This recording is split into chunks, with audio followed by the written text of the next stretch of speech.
Tem muita gente considerando investir em títulos públicos que estão pagando mais de IPCA mais 6% por ano. Mas será que essa é a melhor alternativa para os seus investimentos? É isso que eu vou responder nesse vídeo e para isso eu trouxe aqui o Vinícius Romano, que é nosso analista de renda fixa. Mas antes de começar, eu tenho uma pergunta para você que eu gostaria que você respondesse aqui nos comentários. Você prefere investir em renda fixa ou em renda variável? Ações, fundos imobiliários? Bota aqui nos comentários que eu quero ver. Tudo bom, Vini? Tudo bem, Thiago? Obrigado pelo convite aqui em participar do seu canal, sempre muito bom. Muita gente falando, né, sobre IPCA mais 6, títulos públicos pagando isso, sem muito risco de crédito ali, se você entrar no risco país. E basicamente, quando você tem, é aquela velha frase, né, quando você tem taxas de retorno mais elevadas, geralmente o risco também é maior, né, os que estão envolvidos ali, para que essa taxa chegue nesse patamar. Então hoje a gente tem um contexto basicamente de desafios nos Estados Unidos, principalmente em relação à taxa de juros. A gente está vendo que a taxa de juros está mais elevada do que a gente via há praticamente 10 anos, 10, 15 anos para trás. E aqui no Brasil a gente volta no velho risco fiscal, né, que a gente conhece muito bem, vai ano, vem ano, a gente volta nesse tipo de risco. E acho que agora a gente realmente voltou, né, no primeiro semestre para cá desse ano de 2024, a gente está com taxas bem elevadas. E eu até já queria fazer uma pergunta aqui para você. Como esse tipo de incerteza econômica, taxa de juros mais elevada, dúvidas na inflação, risco fiscal, né, como que isso impacta, na sua visão, os investimentos não só em renda fixa, mas também para a Bolsa, que acho que é o que muita gente tem dúvida aqui, né? Legal, Vini. Bom, a taxa de juros subindo, os títulos públicos pagando uma renda maior, né, um retorno maior, isso tem impactos em todos os investimentos, porque este é considerado por muitos um investimento livre de risco. Então, o investidor que toma risco, ele tem que usar isso como referência, porque ele pode aplicar aqui ou aplicar em outro lugar. E para aplicar em outro lugar, ele deveria, no mínimo, exigir um retorno superior ao que é livre de risco. Então, quando os títulos públicos estão pagando este prêmio, é natural que vários investidores comecem a se questionar: vale a pena investir em fundos imobiliários? Vale a pena investir em ações? E a resposta é sim, dependendo do preço. Como vários desses ativos se desvalorizaram, existem várias ações que estão pagando yields que eu nunca vi na vida. Mesma coisa com fundos imobiliários, pagando yields enormes. Então, quando os títulos públicos eles se desvalorizam e começam a pagar esse tipo de retorno que a gente está vendo, isso tem um impacto nas escolhas de todos os indivíduos, porque o investidor ele tem recursos escassos e ele tem que tomar decisões baseadas em trade-off. Quando a taxa livre de risco aumenta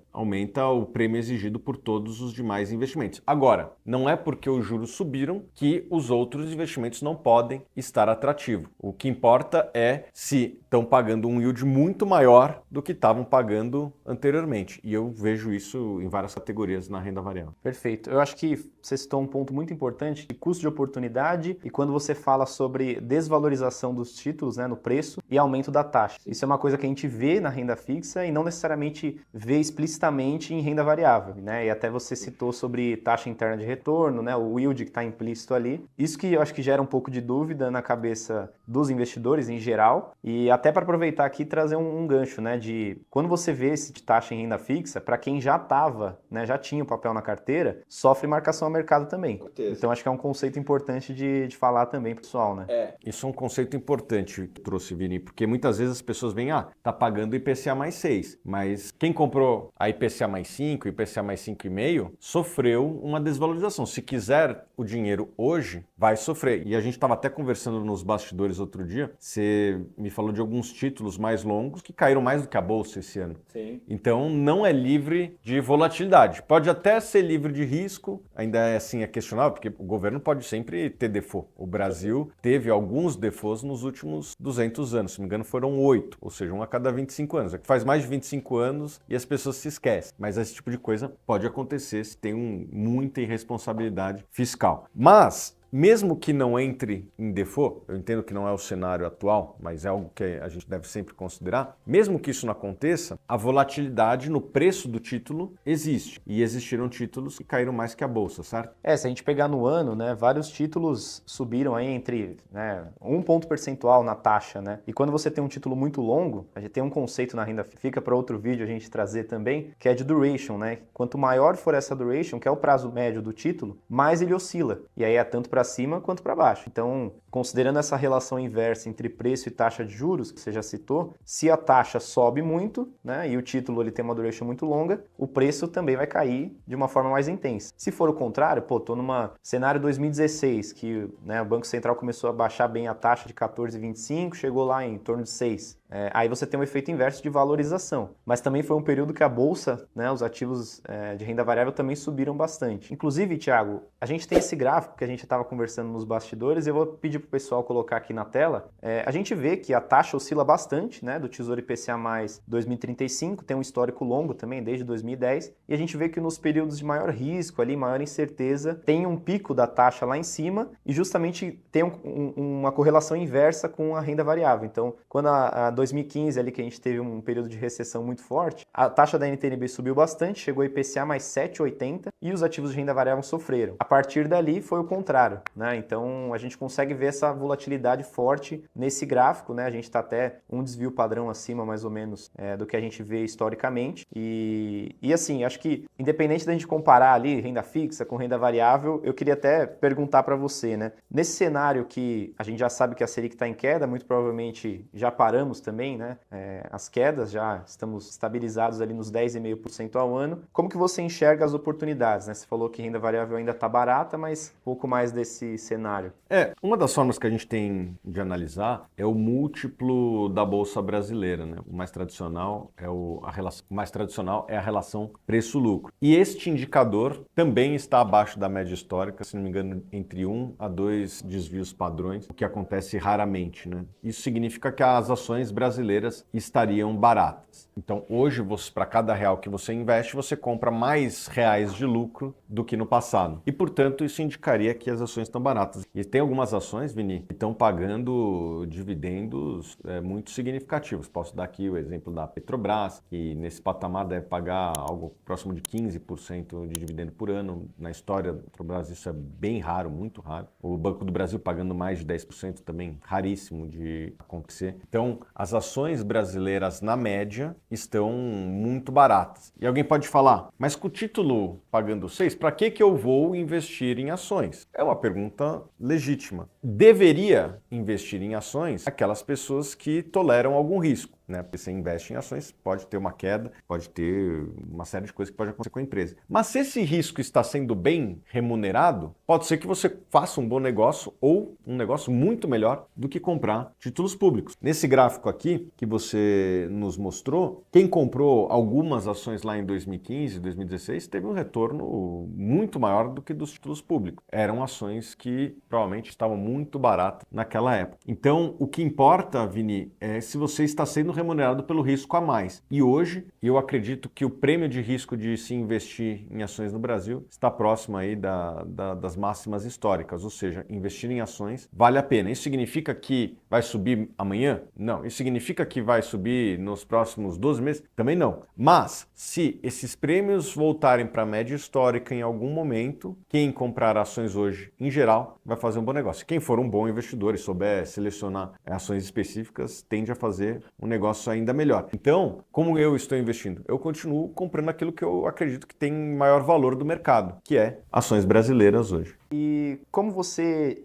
comentou, né, que você tem gostado bastante de ações, é mais o seu perfil. A gente falou aqui que algumas pessoas não toleram muito volatilidade, outras toleram um pouco mais. E mesmo na renda fixa existe volatilidade, né? Até chegar no vencimento você tem oscilações, como a gente mostrou. E eu queria que você até respondesse aqui para o pessoal, não precisa ser um percentual de carteira, mas como que você enxerga esse trade-off que você falou, pô, eu tenho um dinheiro aqui, eu tenho R$1.000 para investir. Desses 1.000, eu tenho que escolher onde eu vou colocar. Eu posso colocar tudo em renda fixa, tudo em renda variável, diversificar 50-50, 60-40. Tem gente que faz aquela conta de idade, né?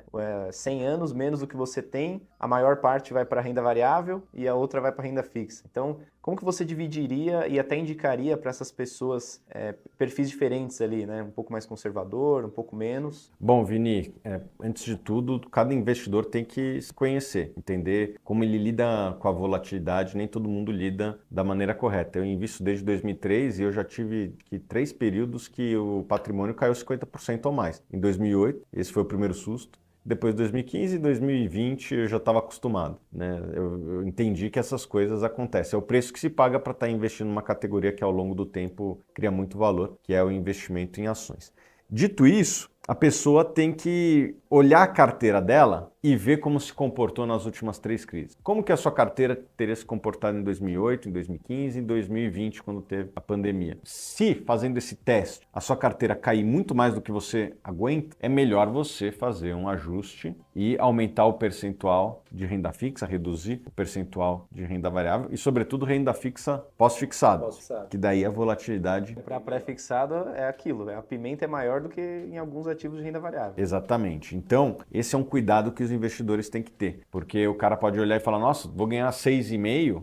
Mas tem 2 riscos aqui. Um risco raro, mas que tem que ser considerado de default, né? O governo pode não conseguir honrar com os seus credores, isso já teve vários eventos na história brasileira e na história mundial. Não é o cenário, mas pode acontecer até 2035, muita coisa pode acontecer, ou até 2045, dependendo do título. E o segundo é a volatilidade, porque o investidor ele pode precisar do dinheiro no meio do caminho, e daí, se os preços desses títulos não estiverem tão favoráveis, ele pode ter que vender com queda. Então, é muito importante que o investidor calibre com títulos pós-fixados, CDB, tem muita coisa aí com uma certa liquidez. Obviamente que tem seus riscos também. Se o presidente do Banco Central resolve reduzir os juros na canetada, provavelmente a sua rentabilidade no pós-fixado vai ser menor do que a inflação. Tem esse risco? Tem esse risco. Não é o cenário base? Não é o cenário base. Mas todo investimento tem riscos ou trade-offs que as pessoas têm que saber quais são. Mas essa é a resposta. Não existe investimento ideal. Existe o investimento ideal para o seu perfil de risco. Tem pessoas que toleram volatilidade, tem pessoas que não toleram volatilidade e o investidor tem que calibrar a renda fixa com o seu perfil de risco. Muito bom. E acho que para fechar, a última pergunta aqui que eu faria para você, estou aproveitando aqui de frente com o Thiago, né?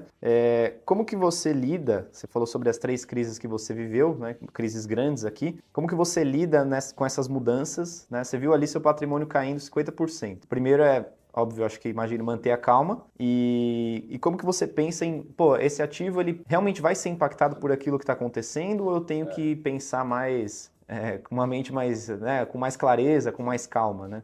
Eu vou falar da última crise que a gente enfrentou, que foi em 2020, e eu peguei ali os ativos da minha carteira e saí listando um a um, do maior para o menor. E o que eu fiquei muito tranquilo? As maiores posições da minha carteira eram empresas que tinham, na média, caixa líquida, ou seja, tinham mais caixa que dívida. Eram empresas que, durante a pandemia, com aquela queda que teve nas ações, elas estavam recomprando suas ações. Então, eu posso dar nome aqui. Eu lembro quais eram as 5 maiores posições na época, né? Não necessariamente hoje. Era Unipar, Energias do Brasil, no Brasil, e Google, Facebook e Apple. A única empresa que tinha mais dívida do que caixa, se não me engano, era Energias do Brasil, talvez a Unipar. Mas acho que a Unipar tinha mais caixa do que dívida. E eram empresas que iam passar, de certa forma, tranquilamente pela pandemia.